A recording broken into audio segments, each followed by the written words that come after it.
Final Fantasy XV is one of the best-selling Square Enix games of all time, and one of the best-selling Final Fantasies on par with Final Fantasy VII and the original release of Final Fantasy X. The easy thing to attribute to why this game was such a mega seller is that it had a massive 10-year hype cycle and that it was multi-platform. These are huge factors, but I don't think they are the only factors. Final Fantasy XIII was also a multi-platform game. It was available for Xbox 360 day one, a console that was significantly more popular than Xbox One, and despite that, it sold around 7 million units, the same as PlayStation exclusive Final Fantasy VII Remake. And I think at the core of what made Final Fantasy XV so financially successful is the insane marketing. Like me, insanely marketing to you that you can get the Final Fantasy VII Remake Rebirth Twin Pack for only $55 thanks to our sponsor Instant Gaming, where they can get you Steam codes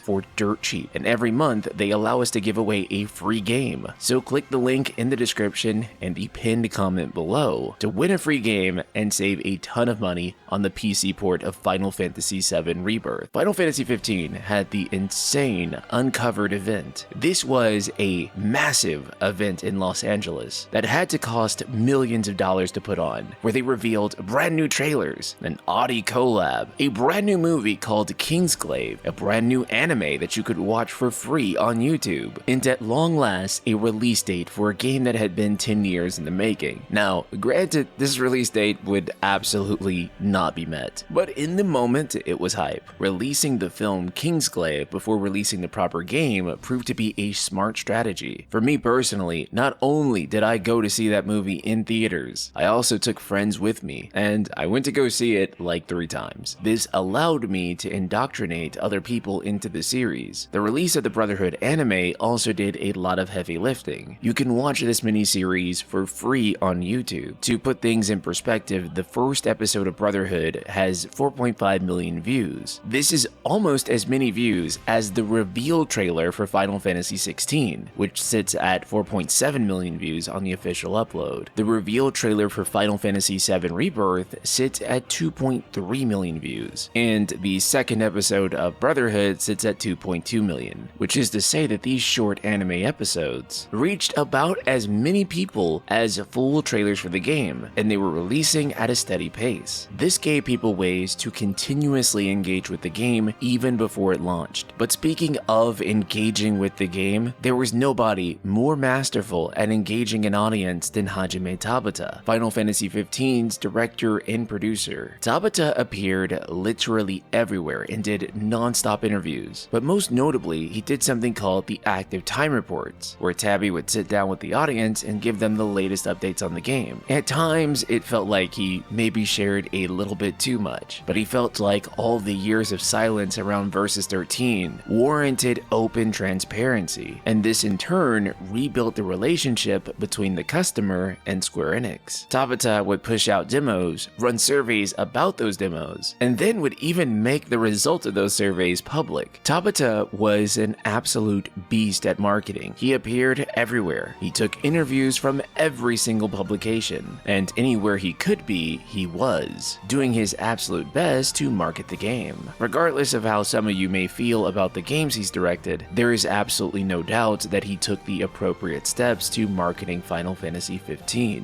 It's also impossible to separate the success of Final Fantasy XV from the previous Final Fantasy games before it. There was a ton of mixed reception around Final Fantasy XIII at launch. This was combined with the abject failure that was Final Fantasy XIV 1.0, and for a very long time, people wondered if Final Fantasy was done for. And this game looked bold and daring. It had the approval of Final Fantasy father Hironobu Sakaguchi. It broke free of Final Fantasy XIII's often criticized linearity, and presented at the very least the appearance of a game that was going to be industry-changing, what appeared to be an epic masterpiece 10 years in the making. It is no wonder that this ended up being the fastest-selling Final Fantasy title ever, and still holds that record till this day. But when we look at Final Fantasy XV sales, they weren't all at once. The game had legs. Yes, it sold 5 million at launch, and from November 2016 all the way through May 2022, the game managed to finally reach 10 million sales after 6 years, while getting regular sales updates in in between. And as controversial as it may be, one of the big parts of that was the DLC and the patches. The implementation of the DLC and patches were a huge contention with Final Fantasy XV, and how can I blame anyone for feeling that way? Arguably, many portions of the base game's narrative simply felt incomplete, with entire sections of story purposely felt cut out for the sake of selling DLC. There are numerous criticisms that I can get into here, but that isn't the aim of this video, and Square Enix seems to have learned their lesson from that era, as I can't say that they've really repeated that business model. However, the DLC and patches kept Final Fantasy XV relevant for a really long time. There were constantly new updates coming to the game, which kept giving me a reason to turn the game back on and play some more, even after I had already rolled the credits. And even if you didn't buy the DLC, the stuff coming to the base game was not insignificant. This even included things such as the ability to play as the other characters, something that was not in the original base release of Final Fantasy XV. Incredible, very substantial new things were being added to the game. The game didn't even have a proper final dungeon. That is, until they released Final Fantasy XV Royal Edition. This included a ton of brand new content for the game, which they also re-released for PC. This gave PC users a strong reason to buy the game for a first time or re-buy the game if they already owned it on console. Of course, there was also Final Fantasy XV Comrades, a multiplayer DLC that allowed people to continue to engage with the game, and again, increased the hours that I played Final Fantasy XV even further. I can only imagine what would have happened if the second season of DLC was able to release. This group of DLC was titled Dawn of the Future, and was going to add even more content to the game, either paid or free. What people need to understand is, when you add that new content, it gets people talking. People discuss it on social media, content creators like myself create videos on it, and it permeates to more people's timelines on social media. There was also this optimism, cynicism, and curiosity around whether they could somehow complete the game after it had already released, as so many people felt that Final Fantasy XV was incomplete at launch. Whether that's a good thing or not, I'll let you decide, but it did keep people hooked in to see the game continuously improving, and people kept wondering if they could finally get everything they saw in those Final Fantasy Versus XIII trailers. Another huge factor is mod support on PC. This continued to allow a community on PC to thrive. However, it's really unfortunate that the tools that were going to allow us to re-script the game were cancelled, as this would have allowed us to change the game however we saw fit. It even included a level editor. Unfortunately, this was also cancelled with the departure of Hajime Tabata. However, again, I think that if they released Season 2 and these modding tools, this game wouldn't have just sold 10 million. I think it would have actually pushed to 12 or 15 million. Mod support is a big reason that games on PC continue to sell. Just look at the massive modding communities behind games like Skyrim, The Witcher, Baldur's Gate, and the near infinite playability that those games give. And while Final Fantasy XV does have some mods to it, if we had ever gotten those proper modding tools and people could really do what they wanted to with Final Fantasy XV, the community there could have really thrived. Final Fantasy XV also had an insane number of collaborations. They collaborated with other games, other brands, and everything you can think of, from Cup Noodle to Assassin's Creed to the Audi R8 Kingsglaive car to Forza Horizon and Monster Hunter World. Final Fantasy XV was everywhere for a very long time. Collaborations are incredibly crucial. There's another major Square Enix game that just recently reached 9 million in sales, and that game is Nier Automata. An entire 5-hour essay could be done not just on Nier, but on all the numerous collaborations that Nier Automata has done. These collaborations may seem insignificant, but they really aren't. They familiarize people with the character, and trust me, there's a reason why you want to put your character in Fortnite. That familiarity increases people's likelihood of buying a game. These reasons, and likely so many more, are what I believe contributed to Final Fantasy XV being one of the series'